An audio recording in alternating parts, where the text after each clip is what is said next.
Delhi CM आतिशी के खिलाफ कांग्रेस ने अपने उम्मीदवार के नाम का ऐलान कर दिया है। पार्टी ने अलका लांबा को आतिशी के खिलाफ अपना उम्मीदवार बनाने का बड़ा फैसला लिया है। कांग्रेस ने आधिकारिक तौर पर अलका के नाम का ऐलान कर दिया है। कांग्रेस ने अलका लांबा को कालकाजी विधानसभा से चुनावी मैदान में उतारा है। मौजूदा वक्त में आतिशी कालकाजी से एमएलए हैं, तो वही पार्टी का मेन चेहरा भी है और ऐसे में कांग्रेस ने एक बड़ा दांव खेला है। तो लगातार दिल्ली विधानसभा चुनाव को लेकर सरगर्मियां तेज हैं और इसी बीच अपने अपने उम्मीदवारों का ऐलान पार्टियों की तरफ से किया जा रहा है।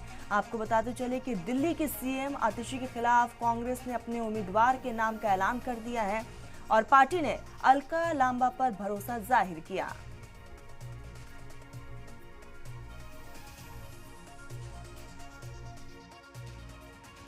देखिए, पार्टी का धन्यवाद करती हूँ।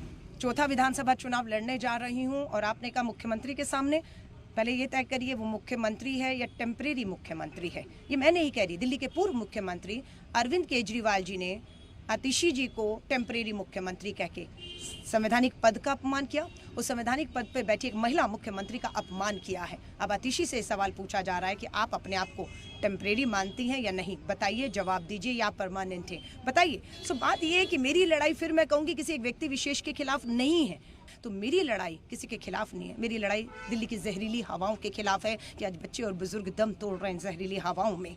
ये जो नए नए लालच अब दे रहे हैं, महिलाओं को इतना देंगे। वो महिलाएं पूछ रही हैं 10 साल कहाँ थे केजरीवाल जी, हम तो इसी महंगाई और बेरोजगारी से लड़ रही थी, पीड़ा में थी, राहत मांग रही थी। अरविंद केजरीवाल जी, 1 साल का बजट 75,000 करोड़ का है, 10 साल शासन में रहे, क्यों ये राहत नहीं दी? आम आदमी पार्टी और भाजपा दोनों सत्ता में, दोनों को मिलकर काम करना था, लेकिन दोनों लड़ते भिड़ते रहे और आज भी लड़ भिड़ रहे हैं। खामियाजा मेरी दिल्ली को, मेरे दिल्ली के लोगों को उठाना पड़ रहा है। तो दिल्ली में प्रधानमंत्री नरेंद्र मोदी ने दिल्ली में आम आदमी पार्टी और अरविंद केजरीवाल पर जमकर निशाना साधते हुए नजर आए हैं। वहीं इसके जवाब में सीएम आतिशी और साबिक सीएम अरविंद केजरीवाल ने प्रधानमंत्री नरेंद्र मोदी पर पलटवार भी किया है। उन्होंने कहा कि दिल्ली के लोगों को पीएम मोदी ने गाली देने का काम किया है। उन्होंने ये भी कहा कि बीजेपी के पास ना कोई चेहरा है और ना ही कोई एजेंडा है।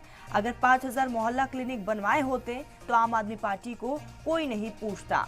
तो लगातार एक दूसरे पर वार पलटवार का सिलसिला जारी है। एक तरफ प्रधानमंत्री नरेंद्र मोदी ने आम आदमी पार्टी को घेरा, तो वही दूसरी तरफ आम आदमी पार्टी की तरफ से आतिशी और पूर्व सीएम अरविंद केजरीवाल की तरफ से प्रधानमंत्री नरेंद्र मोदी पर हमला किया गया। साफ तौर पर आम आदमी पार्टी का कहना है ना तो बीजेपी के पास कोई एजेंडा है, ना ही कोई चेहरा है।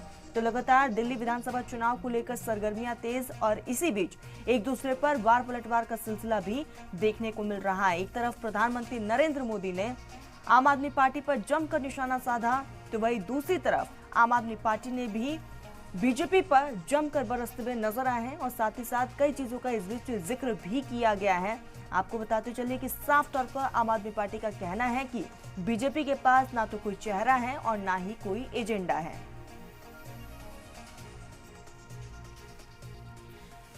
तो एक तरफ आपको बताते चले कि इस विधानसभा चुनाव को लेकर तमाम पार्टियां एक्शन मोड में नजर आ रही है, चाहे वो आम आदमी पार्टी हो, बीजेपी हो या फिर कांग्रेस हो। लगातार एक दूसरे को घेरने का काम भी किया जा रहा है और इसी कड़ी में दिल्ली में प्रधानमंत्री नरेंद्र मोदी एक कार्यक्रम में शरीक हुए और इसी कार्यक्रम में इस बड़े मंच से पीएम मोदी ने आम आदमी पार्टी को घेरा। अरविंद केजरीवाल पर जमकर निशाना साधते हुए पीएम मोदी नजर आए और उसके तुरंत बाद ही सीएम आतिशी और पूर्व सीएम अरविंद केजरीवाल की तरफ से पीएम मोदी को जवाब दिया गया।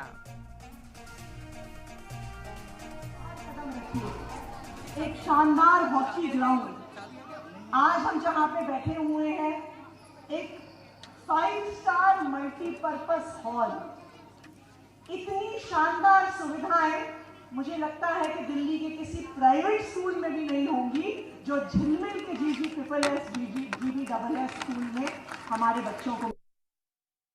ना बच्चों के बैठने के लिए टेबल कुर्सी थी, ना पीने के लिए पानी होता था, ना साफ टॉयलेट होता था। 10 साल पहले ऐसे होते थे सरकारी school. Lab, library, sports ground, ये सरकारी स्कूल में पढ़ने वाले बच्चों के लिए सपना हुआ करता था। वो प्राइवेट स्कूल में जाने वाले बच्चों को दर्द की निगाह से देखते थे, उनके मन में टीस होती थी। कि काश मेरे माता पिता के पास भी पैसे होते।